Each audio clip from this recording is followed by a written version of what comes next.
Buat teman-temanku yang baru gabung, bisa cek di playlist untuk urutan videonya, dan bisa juga cek di playlist untuk judul barunya. Bab 1173 Kaisar Darah mundur karena kalah.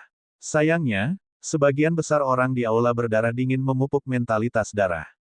Beberapa dari mereka mengembangkan mentalitas peralatan, yang tidak banyak berguna bagi Lu Ming. Itu sama sekali tidak memperbaiki mentalitasnya. Setelah menghabiskan energi dalam jumlah besar, tingkat kultivasi Lu Ming meningkat pesat. Namun, ketika dia mencapai puncak alam dewa spiritual tingkat keempat, tingkat kultivasinya berhenti. Tidak peduli berapa banyak energi yang dia saring, dia tidak dapat menyerapnya. Itu hanya bisa hilang dan terbuang sia-sia.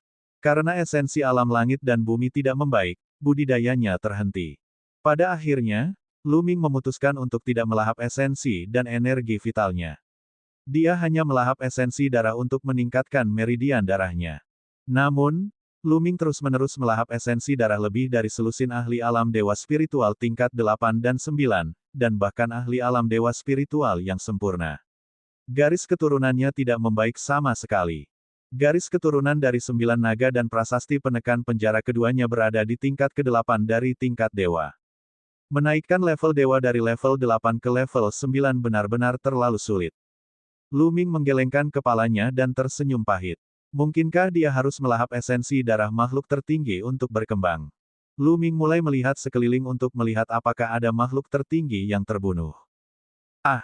Teriakan nyaring terdengar saat Hall Supreme yang berdarah dingin terbunuh. Darah berceceran di mana-mana dan jatuh ke tanah. Darah itu mengandung kekuatan yang menakutkan. Beberapa ahli alam embrio roh tersiram darah, dan tubuh mereka segera berlubang. Cepat mundur. Di bawah, pasukan dari segudang iblis jurang dan aula berdarah dingin mundur karena takut terciprat darah. Esensi darah dari makhluk tertinggi. Mata Lu Ming menyala-nyala karena gairah. King kecil, tunggu aku di sini. Lu Ming berkata pada Xie Nianxing. Hati-hati, Xie Nianxing memperingatkan. Jangan khawatir. Lu Ming tersenyum dan menggunakan teknik gerakannya untuk bergegas menuju mayat yang maha tinggi. Suara mendesing. Setetes darah yang maha tinggi melesat ke arah Lu Ming seperti bintang jatuh berwarna merah darah, membawa aura yang menakutkan. Bang! Lu Ming menyerang dengan telapak tangannya, memukul tetesan darah dan menyebarkannya. Namun, Lu Ming juga merasakan sensasi kesemutan di telapak tangannya, dan rasa sakit yang tumpul. Seorang seniman bela diri tertinggi sungguh kuat. Ini hanyalah setetes darah yang berterbangan setelah kematiannya, tetapi sudah memiliki kekuatan yang begitu menakutkan dan mengandung energi yang begitu kuat. Sangat disayangkan bahwa alam surga dan bumi saya saat ini tidak cukup. Jika tidak, saya dapat menyaring setetes darah ini dan dengan cepat meningkatkan kultivasi saya. Lu Ming merenung pada dirinya sendiri. Kemudian, dia mengabaikan darah itu dan berlari menuju mayat yang maha tinggi dalam sekejap. 9 garis keturunan naga membuka mulutnya dan mengeluarkan raungan panjang. Kekuatan melahap meledak, dan 9 tetes esensi darah sebening kristal terbang keluar dari mayat yang maha tinggi dan ditelan oleh 9 naga. Ledakan. Setelah 9 tetes darah ditelan oleh 9 naga, mereka meledak. Energi tak berujung muncul di tubuh 9 naga. Tubuh 9 naga membengkak dengan cepat, seperti bola kulit, dan volumenya membesar beberapa kali lipat. Energi dalam esensi darah seorang seniman bela diri agung terlalu kuat. Perbaiki, sempurnakan. Lu Ming meraung dan dengan panik mengendalikan 9 garis keturunan naga untuk menyempurnakannya. Dia tahu bahwa dia terlalu impulsif. Kekuatan esensi darah yang maha tinggi sungguh terlalu mencengangkan. Bahkan dengan basis budidayanya saat ini, dia harus memperbaikinya setetes demi setetes. Cara paling stabil adalah dengan melahap ke-9 tetes sekaligus. Kekuatan energi semacam itu terlalu mencengangkan. Ledakan, ledakan, ledakan. Garis keturunan 9 naga mengedarkan kekuatan pemurnian dan mulai memurnikan esensi darah di tubuhnya. Untungnya, dia berhasil menahannya dan tidak meledak. Perlahan-lahan, esensi darah dari seniman bela diri tertinggi dimurnikan dan digunakan untuk meningkatkan garis keturunan 9 naga. Mati. Pada saat ini, lampu merah darah menyala dan menyerbu ke arah Lu Ming. Seorang tetua berambut putih dari aula berdarah dingin dengan budidaya alam dewa spiritual tingkat 8 adalah penjaga Sue Luozi.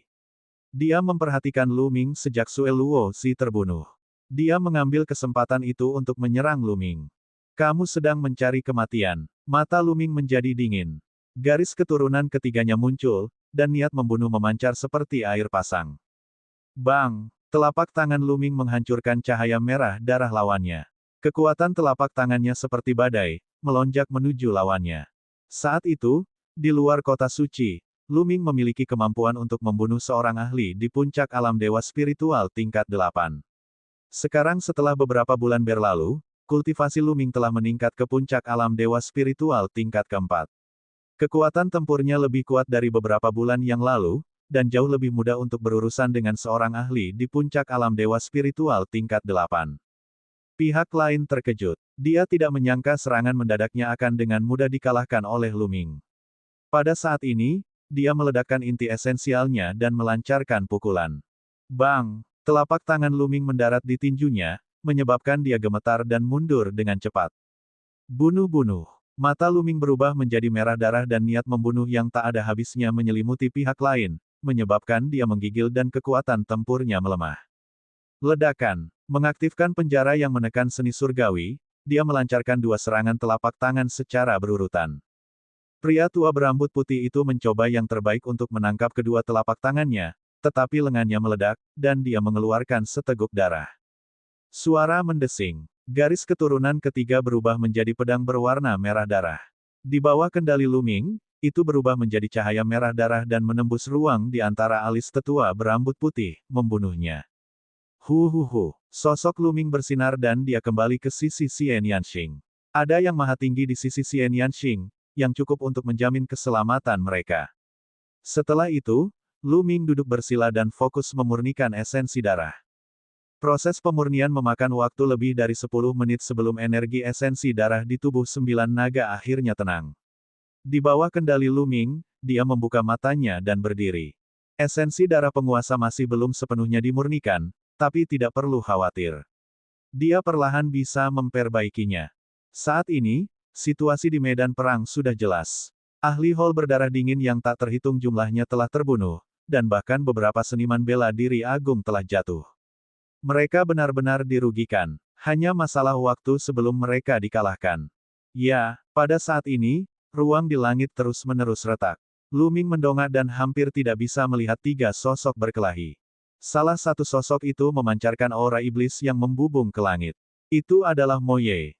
Orang lainnya adalah seorang wanita dengan sosok anggun. Dia diselimuti oleh halo dan penampilannya tidak terlihat jelas. Dia pastilah penguasa sekte Gunung Terapung, Kaisar Bela Diri Yuexin. Orang terakhir diselimuti cahaya berdarah. Dia adalah Kaisar Darah dari Aula Berdarah Dingin. Namun, pada saat ini, Kaisar Darah dari Aula Darah Dingin berada dalam kondisi yang menyedihkan. Auranya lemah, dan salah satu lengannya hilang. Dia telah terluka parah oleh Kaisar Bela Diri kamu dan Yuexin. Kaisar Darah, kamu harus tinggal di sini hari ini.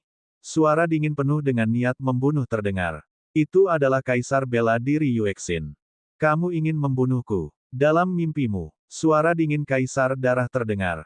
Cahaya merah tiba-tiba menyala, memaksa Kaisar Bela Diri Bulan dan Moye mundur. Dia kemudian berubah menjadi seberkas cahaya merah dan lari ke kejauhan. Kaisar Darah dari Aula Berdarah Dingin telah melarikan diri. Kamu ingin melarikan diri. Bermimpilah. Moye berteriak dingin dan mengejar mereka bersama Kaisar Bela Diri Yuexin, menghilang dalam sekejap mata. Melihat Kaisar Darah melarikan diri dalam kekalahan, moral anggota Aula Berdarah Dingin anjlok. Saya menyerah, saya menyerah. Saya juga menyerah. Elang raksasa dari kastil Sky Eagle adalah yang pertama menyerah.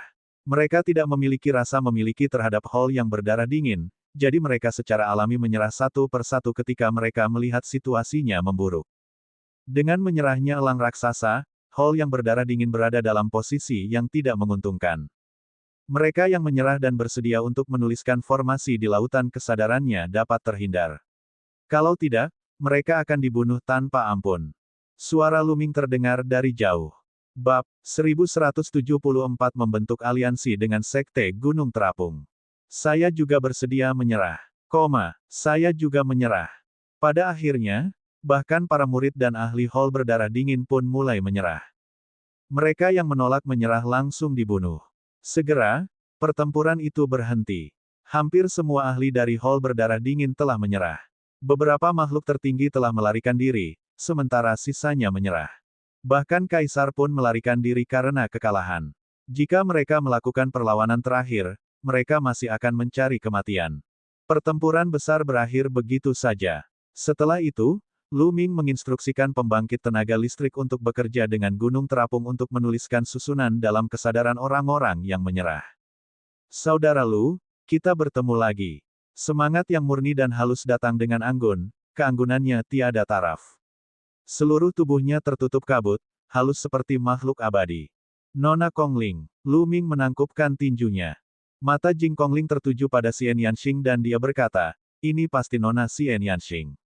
Dia sangat cantik sehingga saudara Lu bersedia pergi ke alam iblis secara langsung. Mata Xian Yanxing melihat sekeliling sambil memegangi lengan Lu Ming. Nona terlalu sopan. Kemudian, sebuah suara dikirim ke telinga Lu Ming. Mumpung aku tidak di sini, kamu kenal cukup banyak wanita cantik ya. Saya bertanya-tanya mengapa Anda menyerang aula berdarah dingin alih-alih gunung terapung. Ada wanita cantik di sini menunggumu untuk menyelamatkannya. Lu Ming tersenyum pahit. Mungkinkah gadis ini cemburu? Pikiran Lu Ming berputar cepat. Dia berusaha mencari alasan untuk menjelaskan. Ya, pada saat ini, ruang itu retak terbuka, dan Mo Ye serta Kaisar bela diri hati bulan keluar dari sana. Mo Ye, bagaimana kabar Kaisar darah dari aula darah dingin? Lu Ming bertanya dengan tergesa-gesa. Tubuh orang itu hancur, dan dewa rohaninya juga terluka parah oleh kami. Sayangnya, dia masih berhasil melarikan diri bersama dewa rohaninya yang terluka parah. Mo Ye menjelaskan dengan rasa kasihan. Lu Ming menghela nafas pada dirinya sendiri. Kaisar darah memang kuat dan sulit dibunuh.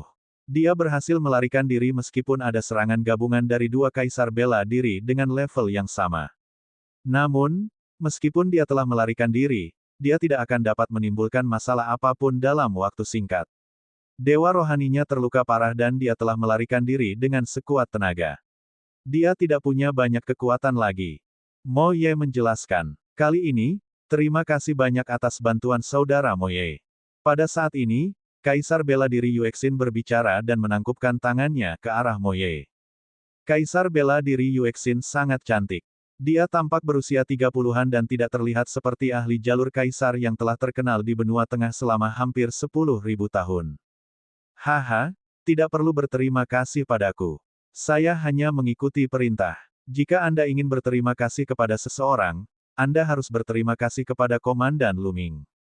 Mo Ye tersenyum dan menatap Lu Ming. Kaisar bela diri Yuexin memandang Lu Ming dengan heran. Mo Ye benar-benar mendengarkan perintah Lu Ming. Seorang kaisar sebenarnya menerima perintah dari seorang junior muda. Ini sungguh jarang terjadi di dunia. Salam, Senior Yuexin. Lu Ming menangkupkan tinjunya ke arah Kaisar bela diri Yuexin. Kamu terlalu baik, Panglima Lu. Bagaimana kalau kita pergi ke pegunungan untuk ngobrol? Petik 2. Kata Kaisar bela diri Yuexin. Lu Ming dan yang lainnya mengangguk dan mengikuti Kaisar bela diri Yuexin, Jing Conling, dan yang lainnya ke Gunung Terapung. Mereka duduk di aula. Kali ini, terima kasih, Komandan Lu, karena telah memimpin Angkatan Darat untuk membantu kami. Kalau tidak, Gunung Terapung itu akan berada dalam bahaya. Kaisar bela diri Yuexin berterima kasih lagi kepada Lu Ming. Kaisar bela diri terlalu sopan. Saya berteman lama dengan Nona Kongling dari sekolah bela diri Gunung Terapung dan saudara laki-laki Cukuang. Adalah tepat bagi saya untuk membantu. Lu Ming merenung sejenak dan berkata, benua tengah sedang dalam kekacauan sekarang. Semua kekuatan besar saling bertarung. Jika kita terpisah, kita akan menjadi lemah. Jika kita bersatu, kita akan menjadi kuat. Lu Ming ingin membentuk aliansi dengan Sekte Gunung Terapung. Bagaimana menurutmu, Kaisar bela diri?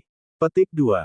Persekutuan. Kaisar bela diri Yuexin, Jing Conling, dan tokoh tertinggi lainnya dari Sekte Gunung Terapung semuanya tercengang dan berpikir keras. Kaisar bela diri Yuexin merenung sejenak dan berkata, saya ingin tahu apakah Senior Xie Luan ada di sini. Senior Xie ada di markas besar aula berdarah dingin. Saya khawatir aula itu sudah jatuh ke tangan Anda. Kata Lu Ming. Kedua belah pihak telah membentuk aliansi. Komandan Lu, bisakah Anda mewakili Senior Xie? Petik 2. Kata Kaisar bela diri Yuexin. Jelas sekali, Lu Ming tidak cukup penting di mata Kaisar Bela Diri Yuexin. Jangan khawatir, Komandan Lu dapat membuat keputusan atas nama iblis leluhur. Dari samping, Mo Ye berbicara. Hal ini mengejutkan Kaisar Bela Diri Yuexin, Jing Conling, dan yang lainnya. Dia tidak menyangka Lu Ming memiliki kekuatan sebesar itu di faksi Xieluan. Mata Yuexin sedikit berkedip. Semua rumor tentang Lu Ming yang dia dengar terus terlintas di benaknya. Anak ini memiliki masa depan yang cerah. Pada akhirnya, mata Yuexin berbinar, dan dia berkata, bagus, karena itu masalahnya, Sekolah Bela Diri Gunung Terapung akan membentuk aliansi dengan Komandan Lu. Dia berbicara tentang Komandan Lu, bukan Kaisar Kekacauan. Baiklah, Lu Ming, terima kasih, Senior Yue. Lu Ming sangat gembira. Bagi Lu Ming, memiliki sekutu lain sangatlah bermanfaat. Saat itu, kedua belah pihak melakukan upacara sederhana dan resmi membentuk aliansi. Setelah aliansi, Lu Ming mengucapkan selamat tinggal kepada Yuexin dan yang lainnya karena Xieluan telah mengirimkan berita bahwa markas Aula Berdarah Dingin telah sepenuhnya terkendali. Lu Ming memimpin pasukan dan langsung menuju Aula Darah Dingin. Aula Berdarah Dingin telah terisi penuh. Mereka yang tetap tinggal telah menyerah atau dibunuh. Ada ahli dari segudang iblis di mana-mana di Aula Berdarah Dingin. Banyak dari mereka yang membuat formasi atau memperbaikinya. Tidak butuh waktu lama bagi Lu Ming dan yang lainnya untuk tiba di Aula Berdarah Dingin. Di formasi teleportasi lintas wilayah di Aula Berdarah Dingin, lebih dari selusin ahli berkumpul. Xieluan, Lu Ming, Mo Ye, dan yang lainnya termasuk di antara mereka. Lu Ming, aku tidak menyangka kamu akan menjadi Zonzi dari Sekte Jimat-Jimat di hutan belantara timur. Aneh rasanya kamu tidak memiliki api energi mental sama sekali. Xieluan tertawa. Lu Ming tersenyum dan tidak menjelaskan lebih lanjut. Senior, tolong bantu saya menyesuaikan koordinat Sekte Jimat-Jimat. Kata Lu Ming. Beberapa seniman bela diri tertinggi yang lebih ahli dalam Dao Prasasti melangkah maju dan menyesuaikan koordinat Sekte Jimat-Jimat di altar teleportasi antar wilayah yang besar. Lu Ming menutup matanya. Pada saat itu, di Sekte Jimat-Jimat, sebuah gua tempat tinggal yang telah lama ditutup tiba-tiba terbuka. Klon Minglian Lu Ming keluar. Tubuh Lu Ming bergerak dan dia menuju ke rumah Bai Sijin. Tidak lama kemudian, Lu Ming, Bai Sijin, Du Songjue, dan dua tetua tertinggi lainnya muncul di formasi teleportasi lintas wilayah dari Sekte Jimat-Jimat. Prajurit Dewa Surga yang kacau, Xieluan, sebenarnya telah muncul kembali. Kamu bahkan membentuk aliansi untuk menghancurkan Aula Berdarah Dingin Tuan. Petik 2. Bai Sijin, Du Songjue, dan yang lainnya bergumam sendiri. Sejak klon kedua Lu Ming menjelaskan secara singkat situasi di benua tengah, mereka masih tidak percaya dan belum pulih dari keterkejutannya. Senior, semuanya nyata sekarang. Ayo sesuaikan koordinat Aula Berdarah Dingin dan terima permintaan teleportasi. Kata Lu Ming. Bagus, bagus, haha, dengan begini, Di Yi tidak bisa menjebak kita. Bai Sijin tertawa. Yang lain juga tersenyum. Jika mereka bisa terhubung dengan pasukan penguasa di benua tengah, mereka tidak perlu lagi takut dengan pengepungan Di Yi. Bahkan jika formasi Yin dan Yang dipatahkan, mereka pasti punya jalan keluar. Mereka segera mulai mengatur koordinatnya. Formasi teleportasi hanya dapat digunakan dengan persetujuan kedua belah pihak. Tidak bisa digunakan hanya karena salah satu pihak menginginkannya. Kalau tidak, jika salah satu dari mereka tiba-tiba berteleportasi ke kekuatan lain, bukankah mereka akan mampu menerobos dari dalam? Tentu saja, itu tidak mungkin. Bab 1175 kembali ke Sekte Jimat-Jimat. Tak butuh waktu lama untuk mencocokkan koordinat kedua sisi. Altar formasi teleportasi antar wilayah bersinar dengan cahaya, dan Black Vortex muncul. Bai Sijin, Du Songjue, dan yang lainnya menatap pusaran itu.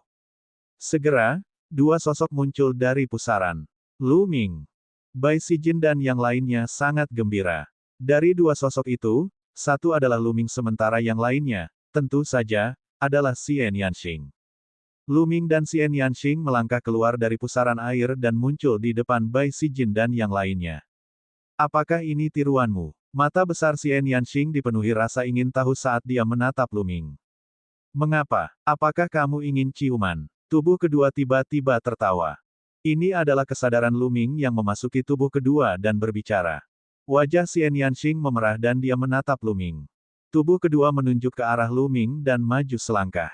Itu menyusut dengan cepat dan memasuki ruang di antara alis Lu Ming, duduk bersila di lautan kesadarannya. Pada saat itu, Bai Sijin, Du Songjue, dan yang lainnya menatap Lu Ming dan Xian Yanxing dengan kaget. Lu Ming, apa kultivasimu?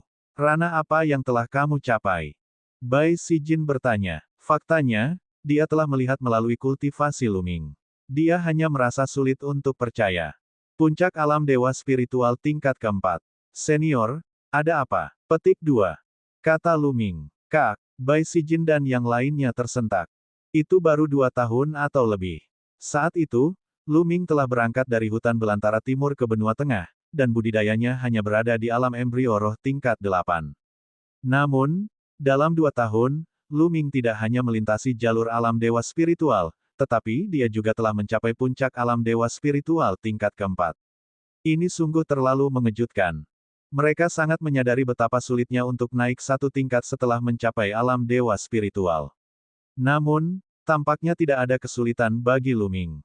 Dan, mereka memandang Xian Yanxing. Mereka secara alami dapat melihat kultivasi Xian Yanxing. Dia berada di puncak alam dewa spiritual tingkat ketiga. Kuat, dia terlalu kuat. Yang terpenting, Lu Ming dan Xian Yanxing masih sangat muda. Mereka baru berusia 20-an. Sungguh mengejutkan bahwa mereka telah mencapai tahap ini di usia yang begitu muda. Sebagai perbandingan, teladan sekte jimat-jimat tidak ada apa-apanya dibandingkan dengan Lu Ming dan Xian Yanxing. Mungkin, Lu Ming benar-benar bisa memimpin sekte jimat-jimat untuk bangkit. Mereka berpikir sendiri. Bas. Pada saat ini, susunan teleportasi bergetar sedikit, dan 2 sosok lagi muncul. Itu adalah Xie Lun dan Mo Ye. Tanpa sadar, Bai Sijin, Du Songjue, dan yang lainnya menggunakan indera spiritual mereka untuk memindai Xie Lun dan Mo Ye. Ekspresi mereka berubah drastis saat mereka berteriak ketakutan. Kaisar, itu Kaisar, 2 Kaisar, Bai Sijin dan yang lainnya berseru kaget. Mereka sangat waspada dan mata mereka penuh dengan keterkejutan. Senior, ini Xie Luan, Senior Xie. Ini Kaisar Iblis Mo Ye.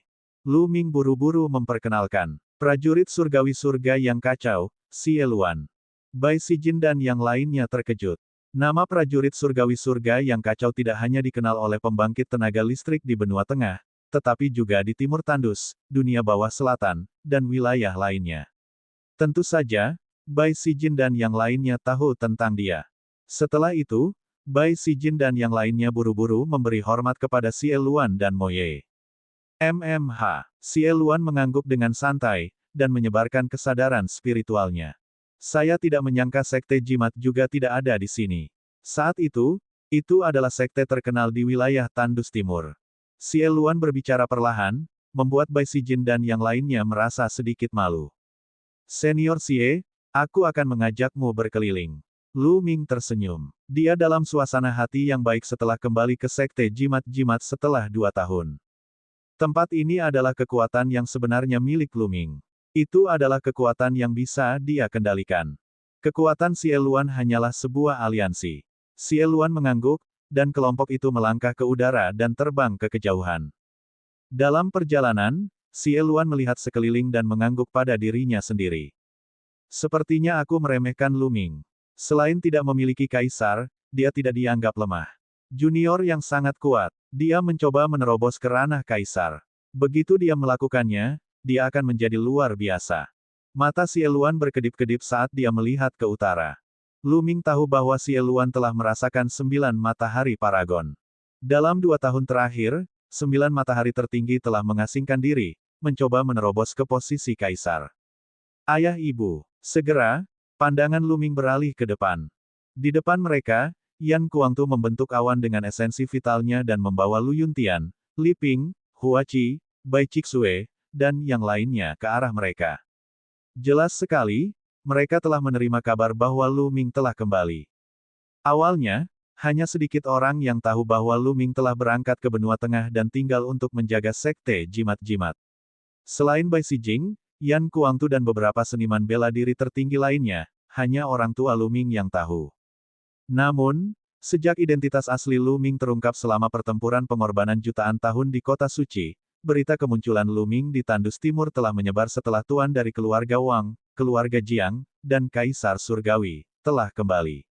Istana Surgawi Empyrean telah secara terbuka mengungkapkan bahwa tubuh kedua Lu Ming adalah palsu di luar Gunung Yin dan Yang.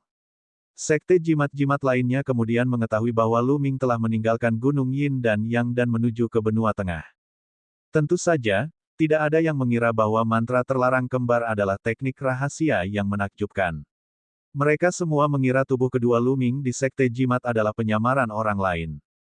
Sekarang Lu Ming telah kembali dan mereka menerima berita tersebut, mereka tentu ingin bertemu dengannya.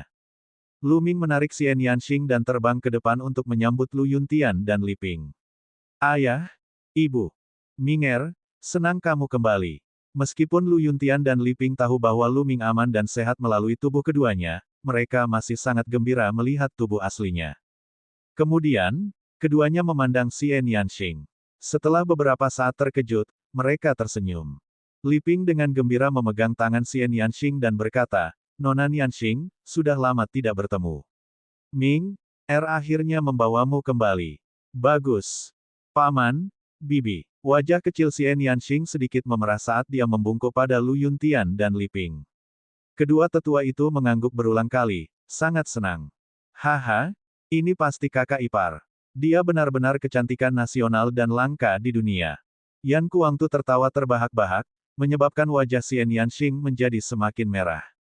"Kakak Yan." Lu Ming menyapa Yan Kuangtu, Hua Qi, dan yang lainnya. Di tengah kerumunan, Bai Chixue memandang Xian Yanxing dengan tatapan kesepian di matanya. Apakah ini wanita yang disukai Lu Ming?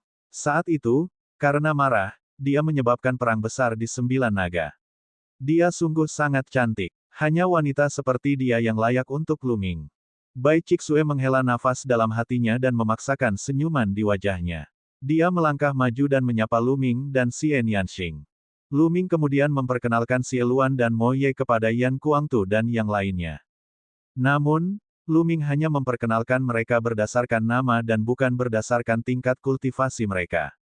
Hanya Yan Kuangtu yang bisa merasakan tingkat kultivasi Xie Luan dan Mo Ye, dan hatinya bergetar. "Ayah, Ibu, sebaiknya kamu kembali ke kediamanmu dulu.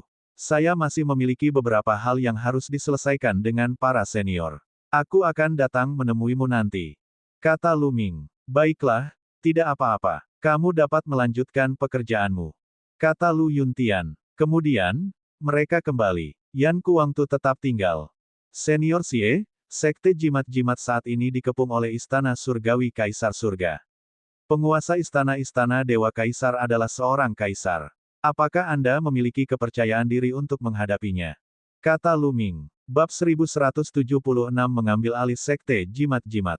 Kebetulan Xie Luan dan Mo Ye ada di sini. Akan lebih baik jika dia bisa menggunakan Xie Luan untuk menyingkirkan Kaisar bela diri di Yi. Xie Luan tidak mengatakan apapun. Dia berdiri di udara, matanya melihat ke timur seolah dia merasakan sesuatu. Di bagian timur Sekte Jimat-Jimat, Kaisar bela diri di Yi sedang berkultivasi dalam pengasingan. Saat ini, dia sepertinya merasakan sesuatu. Matanya tiba-tiba terbuka dan mengeluarkan dua cahaya yang sangat terang. Aura mengejutkan muncul dari tubuhnya. "Siapa yang memata-mataiku?" Kaisar bela diri di Yi berkata perlahan. Dalam Sekte Jimat-Jimat, ledakan, ekspresi Xie Luan tiba-tiba berubah. Aura kuat muncul dari tubuhnya tanpa sadar, tapi kemudian dia dengan cepat menahannya. Betapa kuatnya kultivasi. Saya tidak menyangka orang seperti itu akan lahir di wilayah Tandus Timur. Alis Xie Luan sedikit berkerut saat dia berbicara dengan nada serius. Lu Ming terkejut. Mungkinkah Kaisar bela diri di Yi begitu kuat? Bahkan Xie Luan serius. "Lu Ming, Kaisar bela diri di Yi yang Anda sebutkan sangat kuat. Jika saya berada di puncak, saya bisa mengalahkannya. Tapi sekarang, saya bukan lawannya. Jangan main-main dengannya untuk saat ini. Beri aku waktu dan aku tidak akan takut padanya." Xie Luan berbicara perlahan, menyebabkan ekspresi Lu Ming, Bai Sijin, Du Songjue, dan yang lainnya berubah. Apakah Kaisar bela diri di Yi benar-benar kuat? Bahkan Xie Luan telah menanggapi masalah ini dengan sangat serius, dengan belak-belakan mengatakan bahwa dia bukan tandingan mereka. Baiklah. Lu Ming mengangguk. Dia tahu betul bahwa Si Elun telah ditekan selama 30.000 tahun. Meski sudah sedikit pulih, kondisinya masih jauh dari puncaknya. Terlalu sulit untuk memulihkan kondisi puncaknya. Lu Ming, ayo kembali ke Aula Darah Dingin dan beristirahat selama beberapa hari sebelum menuju ke dataran utara. Jika Anda ingin bertarung di dataran utara, Anda bisa datang ke sini dalam 3 hari. Ayo pergi, kata Si Eluan pada Lu Ming. Kemudian, dia dan Moye menginjak udara dan kembali ke Aula Berdarah Dingin melalui formasi teleportasi antar wilayah. Setelah itu, Lu Ming mengucapkan selamat tinggal pada Bai Sijin dan yang lainnya. Dia memegang tangan Xian Yanxing dan menuju ke kediaman Lu Yuntian dan Li Ping. Dalam beberapa hari berikutnya, Lu Ming tinggal di kediaman keluarga Lu. Jika dia punya waktu, dia akan mengunjungi Huachi dan Sekte Pedang Mistik. 2 tahun lalu, Lu Ming telah meninggalkan sejumlah besar sumber daya. Setelah 2 tahun, semua orang mengalami kemajuan besar. Misalnya, Huachi dan Pang Xi sama-sama telah mencapai alam Raja Bela Diri. Ayahnya, Lu Yuntian, juga menjadi Raja Bela Diri. Di antara mereka, kedua muridnya, Zhuang Xiaoshan dan Zhuang Xiaorou, telah membuat kemajuan tercepat. Mereka telah mencapai tingkat lanjutan dari Kerajaan Bela Diri. Namun kemajuan ini masih jauh dari ekspektasi Lu Ming. Kali ini, Lu Ming meninggalkan lebih banyak sumber daya untuk keluarga Lu, Huachi, dan lainnya. Ada berbagai macam kristal niat, pil roh, ramuan roh, senjata roh, dan banyak lagi. 3 hari kemudian, Lu Ming, Yan Kuangtu, dan para tetua serta anggota pendiri Sekte Jimat-Jimat berkumpul di aula konferensi Sekte Jimat-Jimat. Lu Ming sedang duduk di kursi utama di bagian atas aula. Inilah yang sangat diminta oleh Bai Sijin, Du Songjue, dan yang lainnya.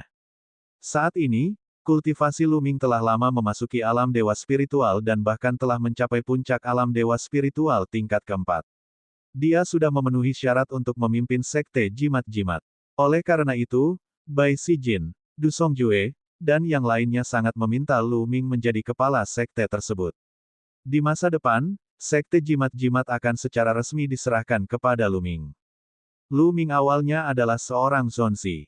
Yang dimaksud Zonzi adalah ketika tingkat kultivasinya meningkat dan dia mampu mengambil alih, dia akan mampu menggantikan posisi pemimpin sekte.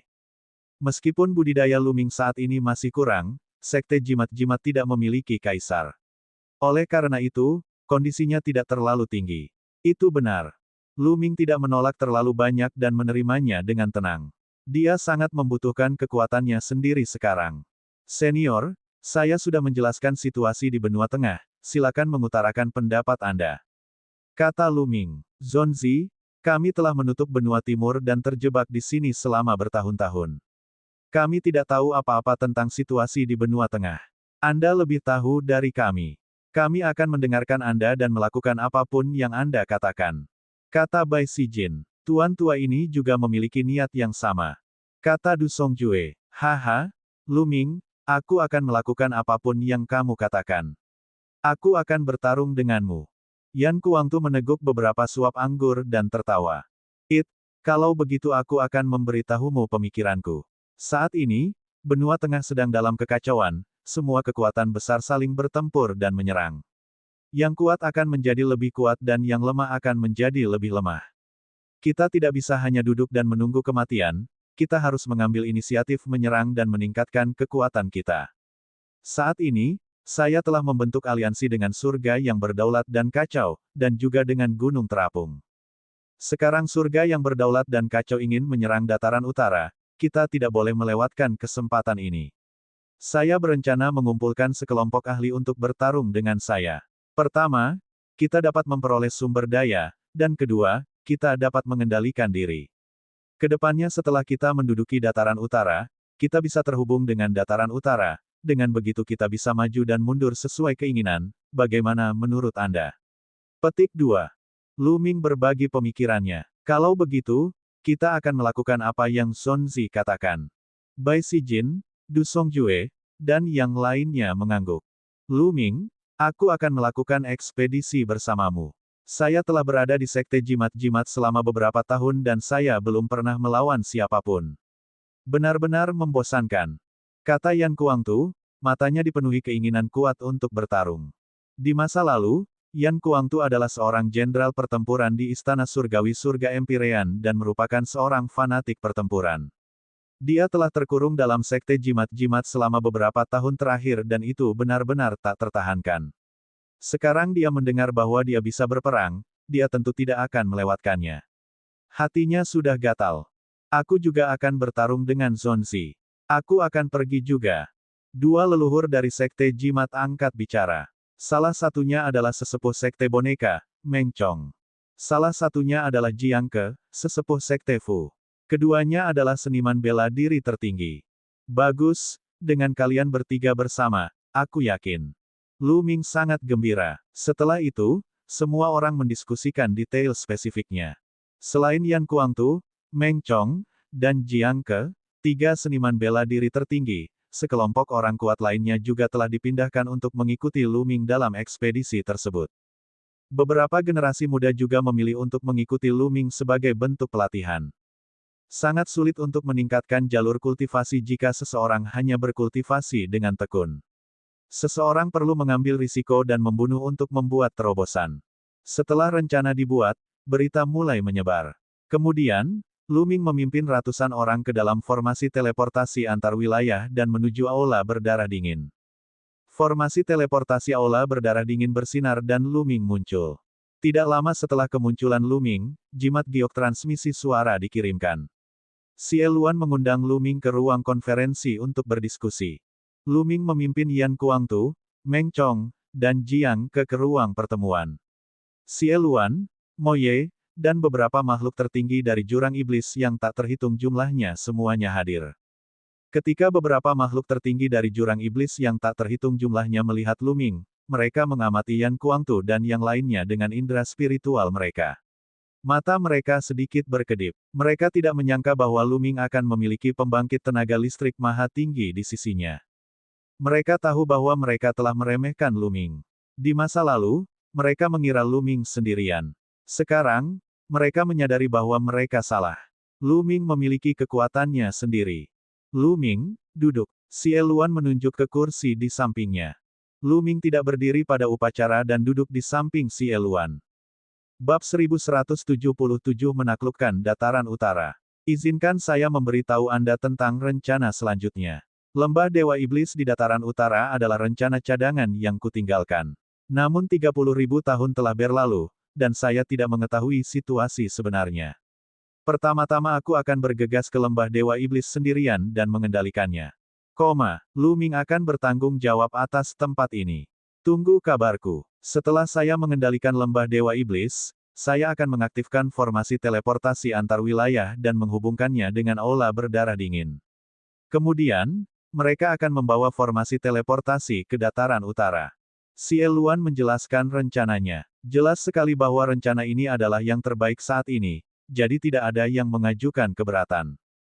Baiklah, karena itu masalahnya, aku akan langsung saja. Saya akan segera berangkat. Lu Ming, aku serahkan tempat ini padamu. Xie Luan berdiri dan maju selangkah. Saat dia melangkah maju, ruang secara alami terbelah, dan sosok Xie Luan menghilang ke dalam celah spasial. Setelah Xie Luan pergi, Lu Ming membuat pengaturan untuk sekte jimat-jimat. Kakak Yan, tolong jaga menara roh kaisar ini. Di depan halaman, Lu Ming memanggil Yan Kuangtu dan menyerahkan pagoda kecil berwarna merah menyala. Itu adalah senjata spiritual kaisar yang dia peroleh dari dunia rahasia kediaman orang suci. Itu disebut menara roh kaisar. Sebelumnya, dia meminjamkannya kepada Xie Luan untuk sementara waktu. Setelah Xie Luan memulihkan budidaya kaisarnya, dia mengembalikannya ke Lu Ming. Menara roh kaisar adalah harta karun atribut api dengan wilayah api. Garis keturunan Yan Kuangtu adalah gagak emas berkaki 3. Kekuatan apinya tak tertandingi di dunia, jadi itu yang paling cocok untuk digunakan Yan Kuangtu. Itu akan menjadi lebih kuat. Ini adalah senjata spiritual kaisar. Wajah Yan Kuangtu tiba-tiba berubah saat dia menggunakan kemampuan teleknosisnya untuk memindai area tersebut. Lu Ming, ini terlalu berharga. Saya tidak bisa menerimanya. Kakak Yan, apakah kamu masih harus bersikap sopan padaku? Selain itu, Menara Roh Kaisar hanya dapat mengeluarkan kekuatan terbesarnya di tangan Anda sekarang karena perang sudah dekat. Itu tidak akan banyak berguna di tanganku. Lu Ming mendorong menara roh kaisar dan terbang menuju Yan Kuangtu. Melihat betapa bertekadnya Lu Ming, Yan Kuangtu tidak menolak lebih jauh dan mempertahankan menara roh kaisar. Sejujurnya, menara roh kaisar sangat berguna baginya. Wilayah api di atasnya berguna untuk budidayanya dan akan membantunya menerobos ke wilayah kaisar. Lu Ming, terima kasih. Setelah Yan Kuangtu menyimpannya, dia menangkupkan tinjunya ke arah Lu Ming dengan sungguh-sungguh. Ekspresinya jarang terlihat kesungguhan dan keseriusan. Haha, Kakak Yan, aku tidak terbiasa melihatmu seperti ini. Lu Ming tertawa dan melangkah pergi. Setelah kembali ke kediamannya, gelabela Lu Ming menyala dan sosok tubuh keduanya muncul. Sebuah disarai muncul di tangan Lu Ming dan dia terbang ke tubuh kedua. Tubuh kedua menangkapnya dan mulai menuliskan prasasti dan susunan dengan kedua tangan. Prasasti Dao tubuh kedua jauh lebih kuat dari 2 tahun lalu. Dalam sekejap, tulisan padat terbang ke dalam cakram arai. Cakram susunan ini adalah yang diberikan oleh orang suci langit yang mendalam kepadanya di alam rahasia rumah orang suci. Selama tubuh keduanya mengendalikan cakram arai, dia bisa memasuki dunia rahasia rumah Sein dan mendapatkan warisan dari Sein langit yang mendalam. Segera, piringan susunan itu bersinar terang dan membentuk pusaran besar. Dia sedikit mengangguk pada Lu Ming, lalu melangkah ke dalamnya dan menghilang. Setelah tubuh kedua menghilang, pusarannya juga menghilang. Semuanya sudah siap. Lu Ming menunggu dengan tenang. Yang mengejutkan adalah tidak lama kemudian, Sekte Gunung Terapung mengirimkan 2 orang tertinggi, mengatakan bahwa mereka akan membantu Lu Ming dalam pertempurannya di dataran utara. Lu Ming tentu saja sangat gembira. Dengan 2 seniman bela diri agung lagi, kekuatan mereka secara alami lebih kuat. Waktu berlalu dengan cepat. Segera, 2 hari telah berlalu. Saat ini, Lu Ming menerima pesan dari Xie Luan. Itu sukses. Xie Luan telah berhasil menguasai lembah Dewa Iblis. Semua orang di lembah Dewa Iblis, termasuk Kaisar, telah menyerah padanya. Jelas sekali, seperti jurang setan yang tak terhitung jumlahnya, Xie Luan punya rencana cadangan. Kalau tidak, dia tidak akan mampu menundukkan Tuan dengan mudah. Selanjutnya, formasi teleportasi antar wilayah dihubungkan. Ayo pergi. Lu Ming melambaikan tangannya dan tentara berangkat. Sedangkan untuk aula berdarah dingin, hanya tersisa beberapa orang yang menjaganya. Lebih dari 100.000 tentara diteleportasi ke lembah Dewa Iblis melalui formasi teleportasi. Lu Ming adalah kelompok terakhir yang berangkat bersama Yan Kuangtu dan yang lainnya. Lembah Dewa Iblis adalah salah satu dari 5 kekuatan penguasa di dataran utara, sangat kuat dan memiliki seorang kaisar yang mengawasinya, terletak di pegunungan yang luas. Ada lembah yang tak terhitung jumlahnya dengan berbagai ukuran di dalamnya, dan energi iblis memenuhi udara, membuatnya cocok untuk dikembangkan oleh Dao Iblis. Pada hari kedua kedatangan Lu Ming di lembah Dewa Iblis, pasukan berkumpul di sebuah lembah besar, dengan Xie Luan dan Lu Ming berdiri di garis depan. Selain mereka, ada 2 orang lainnya. Salah satunya adalah Mo Ye, dan yang lainnya adalah seorang lelaki tua kekar bernama Kuluo, Kaisar Lembah Dewa Iblis. Di lembah, segudang jurang iblis, lembah Dewa Iblis, dan ahli sekte jimat yang dibawa Lu Ming berkumpul. Dataran utara memiliki total 5 kekuatan tuan, masing-masing sangat kuat. Jika kita ingin menjatuhkan 4 kekuatan overload lainnya, kita harus menyerang secepat kilat. Saat ini, mereka masih belum mengetahui tentang lembah Dewa Iblis. Jika kita menunggu mereka melakukan persiapan yang cukup, pertempuran kita akan menjadi jauh lebih sulit. Saya sudah berdiskusi dengan Komandan Lu. Dia dan saya masing-masing akan memimpin pasukan untuk menyerang 2 kekuatan. Saya akan memimpin angkatan darat sendirian dan bertanggung jawab atas tebing gelombang emas dan pagoda naga cahaya. Komandan Lu, Mo Ye, Kuluo, Anda akan memimpin pasukan besar dan bertanggung jawab atas sekte penusuk gunung dan suku 100 binatang buas. Hancurkan mereka secepat kilat, dengan begitu, dataran utara akan berada di bawah kendali kita. Xie Luan mengumumkan. Ya, Angkatan Darat menerima perintah tersebut. Meskipun orang-orang dari lembah Dewa Iblis, Kuluo, dan yang lainnya bingung mengapa Xie Luan membentuk aliansi dengan Lu Ming, mereka tidak bertanya banyak. Mereka hanya perlu mengikuti perintah Xie Luan. Ledakan, ledakan, ledakan. Sebuah kapal perang besar muncul di langit. Lu Ming dan Xie Luan masing-masing mengambil 1 kapal perang dan terbang ke 2 arah berbeda. Sasaran pertama tentara Luming adalah Sekte Penusuk Gunung. Serangan musuh. Saat mereka mendekati Sekte Penusuk Gunung, suara gemuruh keras terdengar. Di Sekte Penusuk Gunung, sinar cahaya yang tak terhitung jumlahnya bersinar saat formasi pelindung sekte tersebut meningkat. Aura meledak ketika sosok-sosok berkedip dan muncul di depan gerbang gunung Sekte Trenggiling. Ledakan, ledakan, ledakan. Kapal perang Luming berhenti beberapa ribu mil jauhnya dari Sekte Trenggiling. Luming adalah orang pertama yang keluar dari kapal, diikuti oleh pasukan yang padat. Mereka keluar dari kapal perang dan muncul di depan Sekte Trenggiling. Siapa yang datang? Mati. Raungan marah datang dari dalam Sekte Trenggiling. Aura menakutkan membubung ke langit dan menekan segala sesuatu dalam jarak puluhan ribu mil. Sesosok tubuh tinggi, diselimuti cahaya kuning, muncul di depan Sekte Trenggiling. Seorang kaisar. Jelas sekali, ini adalah kaisar dari Sekte Penusuk Gunung. Bang, bang, Kuluo dan Moye melangkah maju dan maju ke depan. Kekuatan kaisar berkembang dari tubuh mereka dan mendesak ke depan. Kaisar, dua kaisar. Banyak orang di Sekte Trenggiling berseru kaget. Sebenarnya ada dua kaisar berkumpul di luar Sekte Penusuk Gunung. Sepertinya mereka datang dengan niat buruk. Bab 1178 Yan Kuangtu bertarung. Kuluo, itu kamu. Mengapa kamu membawa orang-orangmu ke Sekte Penusuk Gunungku? Kaisar Sekte Trenggiling memandang Kuluo dan bertanya dengan keras. Kaisar Wanshan, saya menyarankan Anda untuk memimpin seluruh Sekte Penusuk Gunung untuk menyerah. Jika tidak, Sekte Penusuk Gunung akan dihancurkan hari ini. Kuluo berkata dengan dingin. Haha, menyerah. Jangan pernah memikirkannya, Kuluo. Aku tahu itu. Anda adalah serigala dengan ambisi liar. Tidak ada gunanya bahkan jika Anda mendapat bantuan. Kemungkinan terburuknya, kita akan bertarung sampai mati hari ini. Kaisar gunung yang tak terhitung jumlahnya tertawa mengejek. Jika kamu tidak menyerah, maka bertarunglah. Begitu Kuluo selesai berbicara, auranya meledak dan menjadi lebih menakutkan. Ledakan. Di sampingnya, Moye juga meledak. Kekuatan seorang kaisar sangat besar dan perkasa. Ki iblisnya membentuk pilar ki iblis yang melonjak ke langit. Ledakan, ledakan. Moye dan Kuluo melangkah maju pada saat bersamaan. Bumi dan langit bergetar di bawah kaki mereka. Dua lampu iblis yang menakutkan melesat ke arah sekte yang menembus gunung. Dua ledakan yang mengguncang bumi terdengar. Seluruh sekte yang menembus gunung berguncang hebat seolah-olah ada gempa berkekuatan 10 skala Richter. Formasi pelindung sekte penusuk gunung bergetar hebat.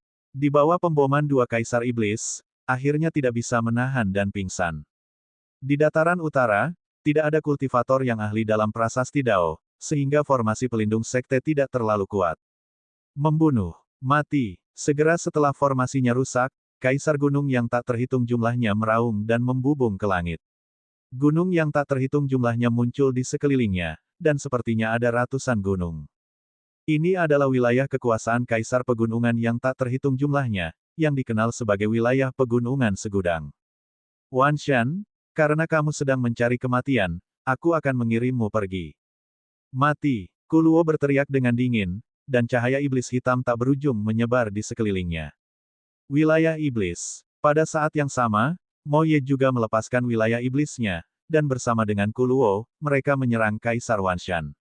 Tiga penguasa segera memulai pertempuran sengit di langit. Fluktuasi yang mengerikan muncul di langit. Kuluo ini sangat kuat. Dia bahkan sedikit lebih kuat dari Moye. Luming mengangkat alisnya. Kekuatan tempur Kuluo sedikit lebih kuat dari Moye, jadi dia mampu unggul hanya dalam beberapa gerakan. Membunuh. Pada saat ini, Luming melambaikan tangannya dan tentara bergerak keluar, menyerbu menuju Sekte Trenggiling. Membunuh. Para murid Sekte Penusuk Gunung juga bergegas keluar. Kedua belah pihak terlibat dalam pertempuran sengit. Bas. Di samping Luming, sinar merah menyala keluar. Itu adalah Yan Kuangtu, yang mengincar salah satu makhluk tertinggi. Itu adalah pria setinggi 3 meter dengan otot menonjol. Seluruh tubuhnya memancarkan cahaya kuning bersahaja. Dia juga menatap Yan Kuangtu. Membunuh. Pihak lain berteriak, dan kapak lebar muncul di tangannya, yang diayunkannya ke arah Yan Kuangtu. Tubuh Yan Kuangtu dipenuhi api saat dia melayangkan pukulan. Ledakan. Tinju yang menyala itu secara akurat mengenai kapak lebar itu. Kapak lebar itu bergetar hebat, dan sosok tinggi dan kekar dari pihak lain juga bergetar hebat, lalu mundur dengan liar. Membunuh. Kekuatan tempur Yan Kuangtu tidak ada bandingannya. Api yang mengerikan menyebar ke arah Lu Ming sambil terus membombardirnya dengan pukulan. Pihak lain mencoba yang terbaik untuk memblokir, tetapi dengan setiap gerakan yang dia blokir, dia akan terpaksa mundur beberapa langkah. Setelah beberapa gerakan, tubuhnya gemetar dan dia mengeluarkan seteguk darah. Matanya dipenuhi dengan keterkejutan. Mereka berdua adalah seniman bela diri tertinggi, tapi bagaimana kekuatan pertempuran Yan Kuangtu bisa begitu kuat? Meledak. Dia berteriak saat dia melakukan fusi garis keturunan. Namun, yang menantinya adalah badai serangan yang lebih dahsyat dari Yan Kuangtu. Yan Kuangtu berubah menjadi gagak emas berkaki 3.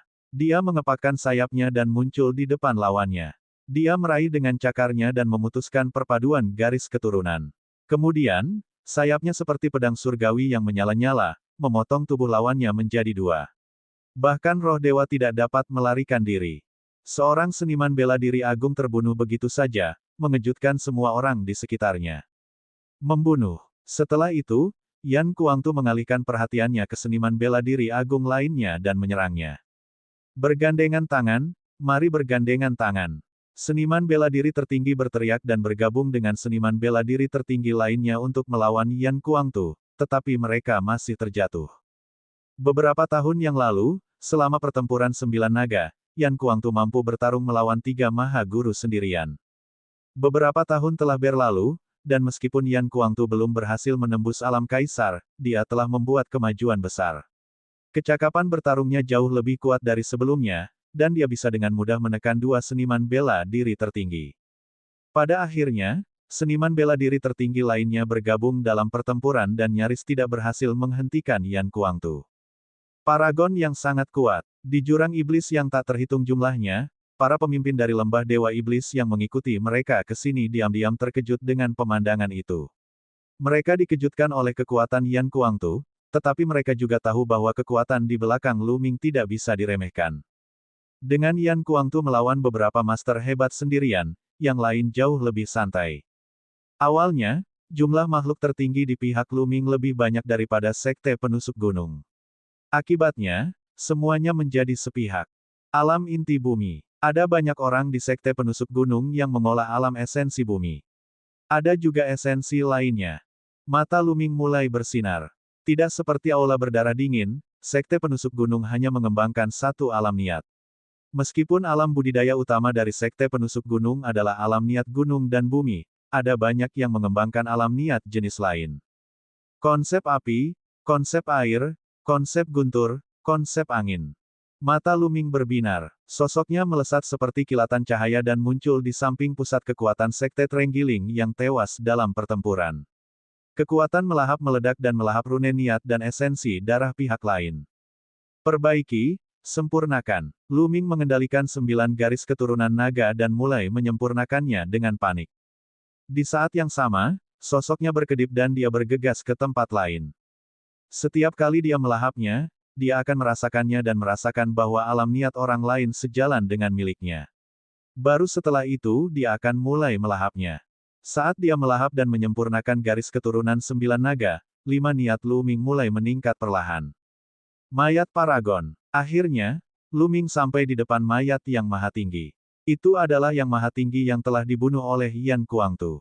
Lu Ming mengeluarkan botol giok dan menggunakan inti esensialnya untuk mengeluarkan 9 tetes esensi darah yang tampak seperti batu permata berwarna darah yang cemerlang. Dia kemudian menyimpannya di dalam botol jade. Saya perlu mendapatkan lebih banyak esensi darah dari seniman bela diri tertinggi. Mata Lu Ming melihat sekeliling. Terlalu sulit baginya untuk meningkatkan garis keturunannya sekarang.